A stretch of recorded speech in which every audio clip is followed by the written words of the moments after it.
여러분은 조금 전에 성경 봉독하면서 어떤 생각이 들었나요? 첫째, 너무 익숙한 구절들이죠. 예, 교회 다닌 사람들에게 있어서 저런 구절들은요, 너무 익숙하죠. 자주 들었던. 그렇기 때문에 그만큼 중요한 성경 구절이다 하는 것도 우리가 알 수가 있죠. 자주 들었기 때문에 익숙해서 그냥 흘러 지나갈 수 있는 게 아니고, 자주 들었기 때문에 중요한 구절이고, 그 중요한 구절이 우리들에게 다시 한번 묵상할 수 있는 기회를 제공을 했으면 좋겠습니다. 요즘 사랑에 대해서 설교를 했었습니다. 자기 사랑, 이웃 사랑, 하나님 사랑. 기독교에서는 하나님 사랑을 강조하죠. 그리고 그것이 가장 첫째라고 말을 합니다. 그리고 나서 이웃 사랑을 말을 하는데, 예수님께서는 그 말씀을 하셨을 때에 그 율법사에게 깨닫도록 해 주시고자 하는 한 가지 일이 있었는데, 그것은 바로 이 자기 사랑, 그 소중함입니다. 자기를 사랑하듯이, 자기 몸을 아끼듯이 그렇게 이웃을 사랑하라라는 말씀 속에서 우리는 그저 이웃 사랑이나 하나님 사랑만 외치는 사람들이 아니고, 어쩌면 우리들 모두가 너무 사랑하기 쉽다고 생각하는 나 자신부터 바르게 사랑하는 방법을 좀 제대로 깨닫고 지내자 하는 것도 알았으면 좋겠습니다. 자기 사랑의 늪에서 빠져나와서 견고한 성경적 토대 위에 섰을 때에 우리는 나를 사랑할 수 있습니다. 실제로 우리는 사람들 살아가는 것을 보면서 무엇을 느끼는가 하니, 저 사람은 자기를 사랑하지 않는구나 라고 생각할 만큼 함부로 자기를 대하는 사람, 자기 시간을, 자기 인생을 아끼지 않고 허비하고 있는 사람들을 보게 되지요. 성경은 자기를 사랑할 줄 알 때에, 그리고 견고한 자기 사랑이 있을 때에 다른 사람도 사랑할 수 있다라고 이야기하는 것입니다. 그런데 성경에서는 성경 말씀이 바로 견고한 자기 사랑의 토대가 될 수 있다라고 말하고 있는 겁니다. 그러니까 우리는 몇 가지 진리를 분명히 알아야 됩니다. 첫째로, 하나님께서는 나의 창조자이시다. 나는 하나님에 의해서 만들어졌다. 하나님께서 만드신 나, 목적이 있는 것이죠. 두 번째로는, 하나님께서는 나를 구속하셨다. 이 구속하셨다는 것은 값주고 나를 사셨다라는 말입니다. 소중하기 때문에. 이것은 바로 하나님께서 나를 사랑하신다 라는 사실입니다. 하나님의 창조의 면류관으로서 만들어진 우리들은 하나님께서 끔찍이 아끼고 사랑하는 귀한 사람들인 것입니다. 하나님조차도 우리를 값있게 여겨서 아들 예수 그리스도를 값주고 사실 만큼 귀한 사람들이 바로 우리들인데, 우리들 스스로가 자신을 값없다 여기고 함부로 학대하면서 지내지 말기를 바랍니다. 참으로 우리는 다 귀한 사람들입니다. 아마 여러분들이 잠을 잘 못 주무셨을 것 같아요. 한국에서 워낙 큰 사건들이 있어가지고. 근데 어제 우리도 TV를 하루 종일 거의 봤어요. 근데 국회 그 의장님이 나오시잖아요. 네, 그런데 그 처음에 저는 그런 생각을 별로 안 했는데 우리 집사람이 저분 바보라고 그러면서 우리 장로님 닮지 않았냐고 자꾸 그러시는 거예요. 그래가지고 제가 별로인 것 같은데 그랬다가 자꾸 보고 하다 보니까 닮은 것 같더라고요. 그분이 그래도 큰 역할을 하고 계시는데 우리 장로님 얼굴이 거기에서 이렇게 각인되어 같이 떠오를 수 있었다는 것은 행복한 일이었습니다. 사람은요, 자기에 대해서 남들이 나쁘게 평가하는 말들을 들으면요, 자존심이 확 상하면서 자기 가치가 떨어지는 것을 많이 느낍니다. 그러나 우리는 걱정하지 않아도 돼요. 사람의 여러 가지 평가하는 말들이 아니고 이 천지의 주제이신 하나님께서 우리를 만드셨어요. 그리고 귀히 여겨서 아들 예수 그리스도를 십자가에 못 박혀 죽이면서도 우리를 자신의 것으로 다시 클레임하신 거예요. 그래서 우리는 하나님의 것이 된 거예요. 얼마나 귀하고 값진 인생들입니까? 그러니 여러분, 자기 무가치에 시달리는 사람들이 저희 교회 분들 가운데는 한 사람도 없게 되기를 바랍니다. 항상 나는 귀하다. 하나님이 나를 값주고 사셨다. 하나님이 나를 만드신 목적이 있다. 그러니 내 인생이 헛되지 않게 나는 살겠다 하는 각오로 하나님 앞에서 잘 자기들을 챙기면서 살아갈 수 있으면 좋겠습니다. 자기를 사랑하게 된 사람은요, 이웃도 사랑할 수 있는 거예요. 자, 그런데 여기까지 너무 쉽게 된다라고 절대 생각하지 마세요. 이웃 사랑하기가 어찌나 어려운 것인지 몰라요. 왜? 거기에 방해물이 있거든요. 어떤 방해물이 있어요? 자기 가족이 있어요. 우리는 가족을 사랑하는 것이 이웃사랑이라고 착각하기 쉬워요. 그러나 성경에서 말하는 이웃은 우리 가족이 아니에요.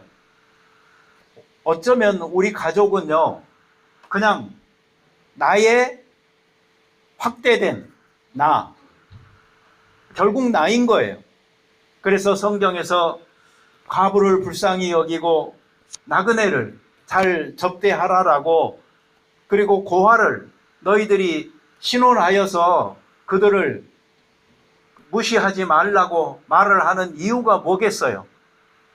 나라는 또는 가족이라는 그 작은 범위 안에서만 사랑하고 아끼고 귀히 여기면서 살지 말고 우리들의 주변을 둘러보아서 나보다 더 어렵거나 고통당하거나 또 사회적 제도에서 소외당해 있는 사람들 있는지 살펴서 챙겨라 라고 우리에게 말씀을 하신 겁니다.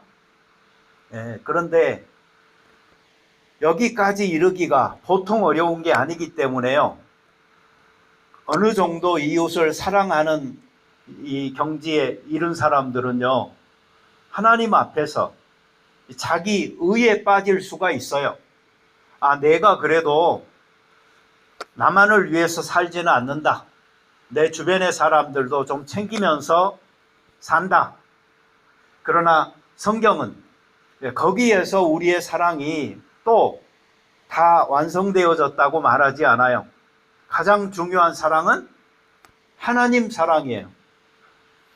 자, 그런데요, 자기 사랑에서 가족 사랑을 극복하고 이웃 사랑을 올라서는 것은요, 밑에서부터 가능했어요. 그것은 어떻게 보면은 계단을 올라가듯이 노력하면 됐어요. 그러나 이 하나님 사랑은 전혀 다른 차원인 거예요. 이것은 밑에서부터 위로 쌓아갈 수 있는 사랑이 아니에요. 이 하나님 사랑은 위에서부터 먼저 우리에게 내려와야 되는 사랑인 거예요. 그러니 여러분, 이웃 사랑의 단계까지 오르셨다면요, 감사하세요. 그리고 자신에게 축하를 보내셔도 됩니다. 그러나 거기에서 더 많이 사랑하면서 하나님 사랑에 이르려고 노력하지는 마세요. 그 계단은 처음부터 없는 거예요. 그 사다리는 위로부터 아래로 내려와야 되는 사다리인 것입니다. 그래서 우리가 하나님을 사랑하는 게 아니고 하나님께서 우리를 사랑하는 것이 먼저인 것이고, 그 사랑이 우리에게 가득 채워졌을 때 비로소 우리는 거기에 대한 반응으로서 하나님을 사랑할 수 있게 되는 것입니다. 자력으로 하나님을 사랑할 수 있다라고 하는 사람은 자기 의에 빠질 수밖에 없습니다. 바벨탑이 실패한 이유도 땅에서부터 쌓아 올라가서 하늘에 이르려고 하는 자기들 교만의 상징이었기 때문입니다. 하나님을 사랑한다는 것은 하나님의 사랑을 먼저 받아야 가능한 이야기입니다. 이제 12월 성탄의 계절이죠. 이 이야기도 역시 마찬가지예요. 그 핵심 메시지는 하나님이 우리와 함께하는 임마누엘이잖아요. 하나님이 우리와 함께 하신다는 이 임마누엘, 이것이 바로 성탄절의 큰 메시지이듯이 우리가 하나님의 사랑을 깊이 먼저 경험하고 또 그 사랑을 잘 실천하여 따르는 우리가 되도록 힘써야 되겠습니다. 그러니 여러분, 성탄절이다라고 해서 누구 내가 사랑해야지 라고만 노력하지 마세요. 먼저 중요한 건 뭐예요? 하나님의 사랑을 내가 크게 깨닫고 많이 경험하는 이 축복, 이 일이 먼저 있어야 되겠다 하는 것입니다. 하나님과 우리 사이에는 건널 수 없는 간격이 있는 거예요. 그런데 이 간격을 메꾸는 것이 바로 예수 그리스도의 십자가입니다. 예수님이 십자가의 다리를 놓으심으로 말미암아 우리는 하나님 편으로 건너갈 수 있는 길이 생겨나게 된 것입니다. 나 자신을 잘 비우고 덜어내서 깨끗한 그릇으로 나를 준비할 때에 하나님께서 그 그릇을 먼저 채우십니다. 그래서 이 하나님의 사랑을 충족하게 경험하고 받은 사람이 비로소 하나님을 사랑할 수 있게 되는 것이죠. 우리 민정 집사님이 오늘 기도하셨는데, 민정 집사님이 기도할 때 했던 말 중에 그런 거 있죠. 빈 그릇으로 하나님 앞에 이렇게 나오지 말고 이렇게 열매 있는 삶으로 이렇게 드리기를 위해서 기도했는데, 그거는 어떤 거예요? 하나님 앞에 내가 나아가는 자세잖아요. 그때에 하나님 앞에 그 열매 있게 내가 산 어떤 삶의 그 흔적을 가지고 감사하면서 나아갈 수 있는 그 당당함, 이걸 달라고 한 것이니까 얼마나 귀한지 모릅니다. 그러나 제가 지금 말씀드리고 있는 이 빈 그릇, 빈 항아리라는 것은 하나님의 사랑을 받을 만한 그릇입니다. 그렇기 때문에 이 그릇은 어때야 돼요? 비어 있어야 돼요. 차 있으면은 안 되는 거예요. 여러분들이 이 성탄의 계절에 하나님의 사랑을 정말 크게 더 많이 경험하기를 원한다면은 내 마음의 그릇을 깨끗하게 잘 비워낼 수 있게 되기를 바랍니다. 어쩌면 내 안에 나의 교만이 있어요. 죄가 있어요. 나의 이기심이 있어요. 내 계획이 있어요. 그렇기 때문에 그 가득 차 있는 그릇에 하나님께서 채우지 못하는 수가 생겨나는 것입니다. 회개가 성경에서 얼마나 중요한지 몰라요. 예수님께서 오셔서 처음으로 공적인 사역을 하시면서 하신 말씀이 뭐였죠? 회개하라. 천국이 가까웠다. 이 메시지였어요. 요한도 예수님보다 먼저 그 길을 준비하면서 외쳤던 메시지가 똑같았어요. 회개하라. 천국이 가까웠다. 였던 것입니다. 요한의 메시지도 예수님의 메시지도 회개하라에 집중되어져 있었고, 베드로 사도도 그의 첫 번째, 두 번째 이어지는 설교들을 통하여 계속 강조했던 것이 회개하라였습니다. 회개하면은 성령을 충만하게 주시리니라고 이야기했던 것입니다. 우리는 여러 사도들이나 예수님 자신의 증거로 봤을 때 회개하는 것, 이것이 얼마나 귀중한 것인지를 깨닫게 됩니다. 이 니고데모라는 사람이 있었죠. 그는 유대인의 선생이었어요. 랍비였어요. 또한 사내들인 공회 회원이었어요. 오늘날로 말하면 그 자치회, 어떤 국회와 같은 곳의 위원이었던 것이죠. 그런데 이 사람이 예수님을 찾아왔어요. 그런데 이 사람에게 예수님께서 하셨던 말씀은 너가 거듭나야 하겠다. 너가 거듭나야 하나님 나라를 볼 수 있다. 너가 거듭나야, 물과 성령으로 거듭나야 하나님의 나라에 들어갈 수 있다라고 말씀을 하셨던 것이죠. 여러분, 거듭난다는 것, 그리고 회개한다는 것에 있는 공통점이 뭔 줄 아세요? 생각을 바꾸는 거예요. 내 삶의 태도가 바꿔지는 것입니다. 하나님을 향하여 회의적이고 부정적이었던 내 생각이 긍정적으로 바뀌는 것입니다. 하나님 아버지 앞에서 완고했던 내 마음들이 부셔지고 부드러운 마음으로 바뀌어서 하나님을 대하고 하나님의 메시지를 받고 그리고 자기의 삶을 살아가는 것, 그것들이 바로 회개하는 것에, 그리고 중생하는 것의 핵심인 것입니다.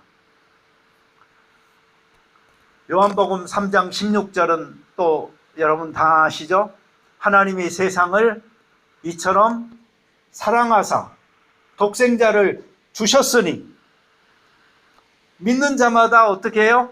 멸망하지 않고 영생을 얻게 하려 하심이라. 이게 성경 전체의 요절이다 또는 요약이다, 이렇게 말하고 있는 요한복음 3장 16절입니다.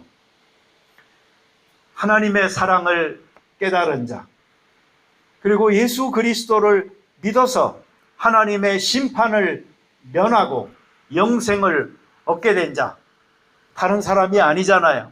바로 우리들이잖아요. 그러니 우리에게 주신, 그리고 이루어진 이 사랑이 얼마나 크고 위대한 것인지,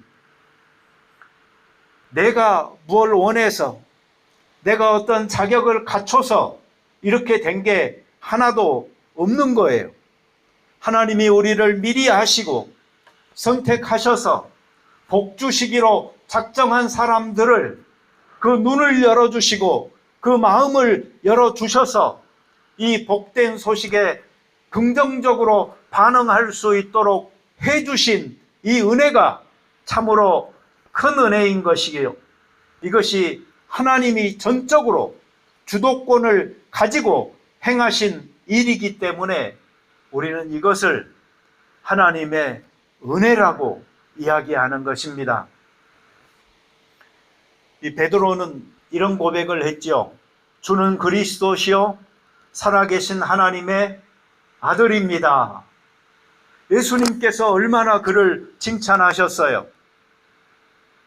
이렇게 보면은 베드로가 칭찬받을 만한 일을 마치 자기가 한 것 같지만, 그러나 예수님께서는 그 다음에 이렇게 말씀하셨잖아요. 바요나 시몬아, 너가 복이 있도다. 이를 너게 알게 한 이는 혈육이 아니요 하늘에 계신 내 아버지시니라. 마치 베드로가 신앙의 고백을 한 것 같지만 그걸 알게 하셔서 그 입을 통하여 그 고백을 하게 하신 분은 누구라고요? 하늘에 계신 내 아버지가 그렇게 하신 겁니다. 그러니 여러분, 우리가 믿음을 고백하고 하나님의 자녀가 된 거, 이것 자체가 바로 하나님께서 나로 하여금 알게 하셔서 그렇게 한 것이니, 이게 바로 값없이 되어진, 공로 없이 되어진 은혜라는 것입니다. 그래서 하나님을 믿는 사람들, 하나님의 자녀가 된 사람들은요, 누구보다도 더 잘 알아요. 하나님의 나를 향한 사랑이 참으로 크구나. 이 은혜가 말로 어찌 다 설명할 수 없구나. 그래서 나오는 자기 삶의 하나님을 향한 태도가 어떤 겁니까? 감사죠. 감사하는 마음. 그 마음으로 그리스도인들이 살게 되는 이유는 바로 이 하나님의 값없는 은혜, 하나님의 한없는 그 사랑이 나에게 먼저 찾아왔다 하는 것을 알고 있기 때문에 하는 것입니다. 여러분, 마태복음 5장에 보면은 팔복이 나오죠. 8가지 복. 우리가 지복이라고 말을 하는데, 복 중에 복, 어떤 복일까요? 우리 옛날 조상들이 말했던 것처럼 건강한 치아, 장수하는 거, 이런 것들이 성경에서 복이라고 말하지 않아요? 거기에 보면 전혀 다른 성격의 8가지 복이 나오는데, 그 앞에 그 4가지, 이것은요, 어떻게 보면은 중생하는 것, 그리스도인들이 거듭나는 것, 이것에 대한 또 다른 설명이다 라고 생각되어져요. 그것을 우리가 잠깐만 살펴보도록 하겠습니다. 첫 번째, 심령이 가난한 자. 심령이 가난해야 돼요. 그러면은 하나님의 영적인 통치가 임하는 것입니다. 두 번째가 애통하는 자예요. 슬퍼하는 거죠. 회개해야 돼요. 그런데 어떤 사람이 회개할 수 있어요? 자기 심령이 가난해서 하나님의 임하심을 경험한 사람들이 회개할 수 있어요. 왜 그러냐면 하나님이 임했을 때 그때 바라보게 되는 자기, 죄인의 모습이거든요. 그러니 하나님 앞에서 정말로 슬퍼하면서 내가 죄인입니다라고 고백하는 것입니다. 자기의 죄에 대해서 슬퍼하는 사람이 바로 하나님의 위로를 경험할 수 있는 것입니다. 자, 그 다음에는 뭐예요? 온유한 자가 되어야 돼요. 온유한 사람들은요, 하나님을 의지하여서 살게 됩니다. 그 마음이 부드러워져서 자기 고집 안 피우고. 오늘 민정 집사님이 기도를 자꾸 이야기하게 되는데 굉장히 특이한 도입부였죠. 뭐였죠? 온유하신 하나님이었어요. Have you heard about that people? I never heard about that. Not so many people start their prayer calling God. 온유하신 하나님.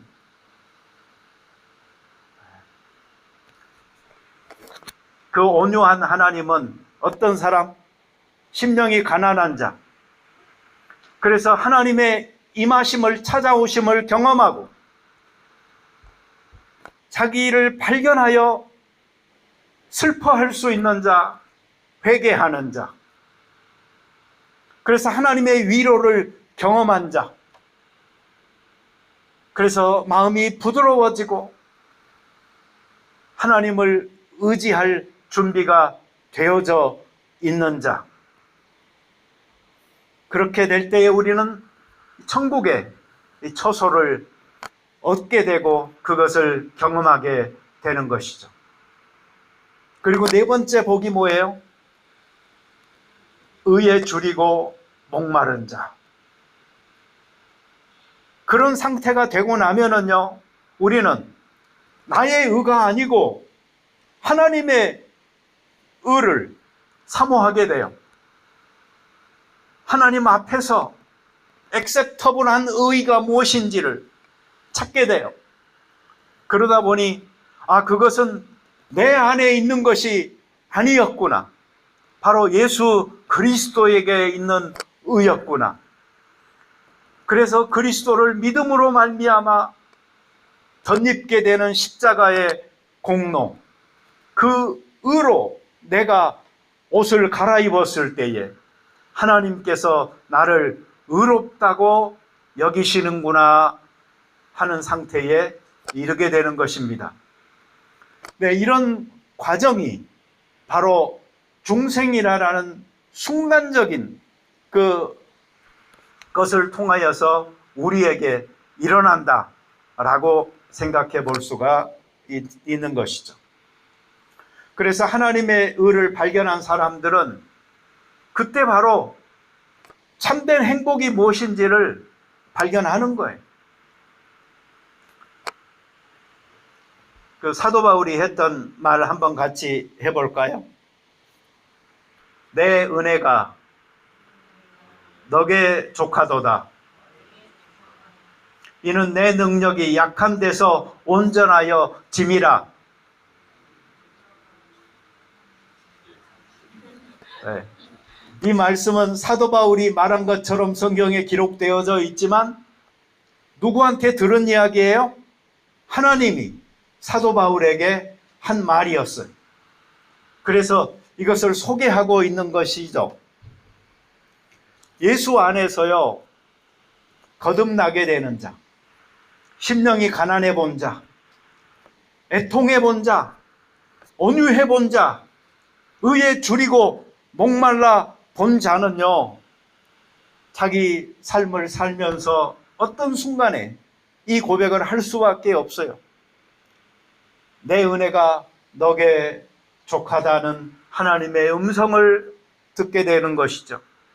그리고 내가 약할 그때가 바로 강할 때이고, 이유는 바로 그때에 내가 온전하여 지기 때문인 것이죠.